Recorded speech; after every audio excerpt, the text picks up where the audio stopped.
Peggy 18.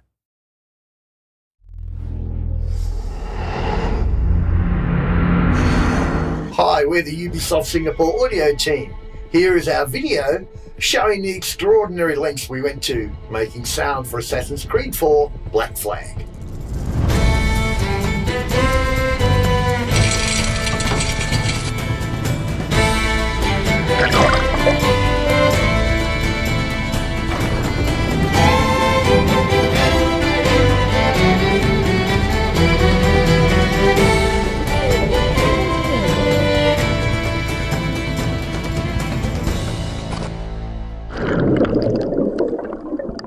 Throughout the duration of the project, we recorded many different things such as plants, wooden objects, and metal chains.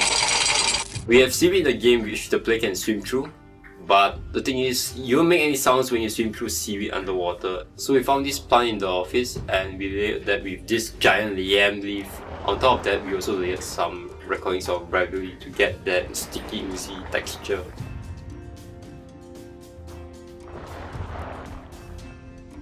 The Shipwreck Sound was a happy accident. One of our mic stands was actually creaking over the wooden platform when we were recording the diving bell sounds. To us, when pitched down, it sounded like a shipwreck.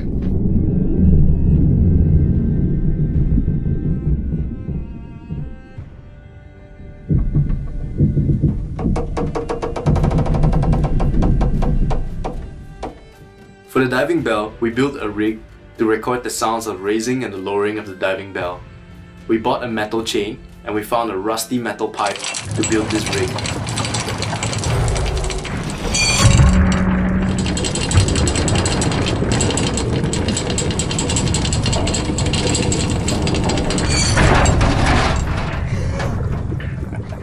Edward's swimming sounds were very interesting to record because in reality, any movement underwater does not produce sounds. To record sounds underwater, we need to use a special kind of microphone called a hydrophone. We tried waterproofing our normal microphones with condoms and balloons, but all of them got destroyed eventually. We experimented with many different sized pools, but it was hard to find a pool in a quiet environment here in Singapore. We first started our research with a baby pool here in the studio, and when it came time to move up, it took us 4 months to find the right pool. We had to try different movements right under the water surface to get the sounds that we wanted. For example, the arm stroke sound that you hear in-game is actually a tiger claw movement, and the frog kick sound is actually a shoving the water forward movement.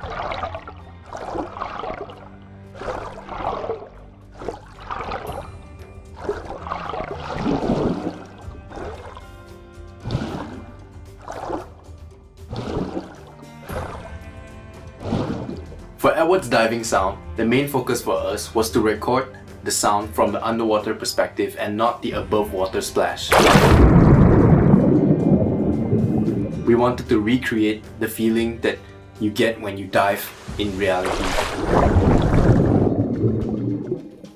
It wasn't easy to record Edward's drowning voice because we couldn't open our mouths underwater.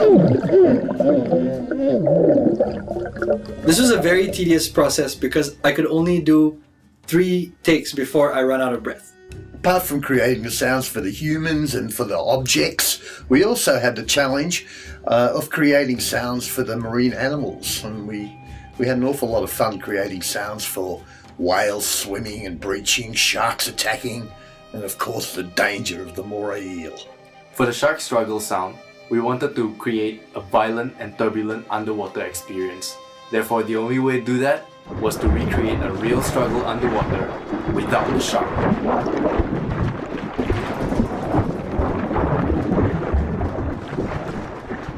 So the shark punching sound is actually Eric elbowing the water really hard and fast, creating a very impactful sound.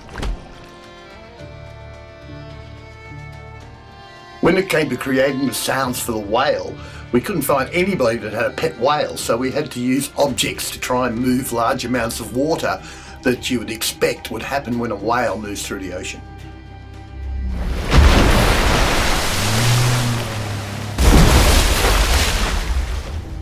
So for the whale tail slap sound, we use this recording of Eric slamming down this shipping pallet onto the water, but that wasn't massive enough, so we layered a couple of explosions in to really give it that punch and massiveness that we are looking for. Apart from underwater, the naval forts were also a huge challenge. The challenge this time around was to design an audio system for real blasts. For the fort tower fragments, depending on the size and material that the fragment just hit, we play a different sound. So for example, there's different sounds for the fragment hitting sand, rock, wood and also water. And what we also do is we amplify the impact sounds according to the velocity of the fragment.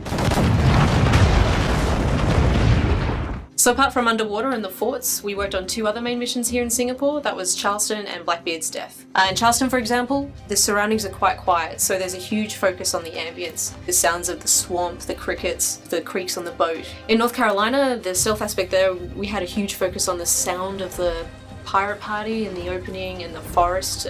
Subtle sounds are sort of more obvious, and then by the time we got to the British invasion, the big reveal of the ships on the horizon in North Carolina was a big moment, from the whoosh to the impact and to the subsequent chaos.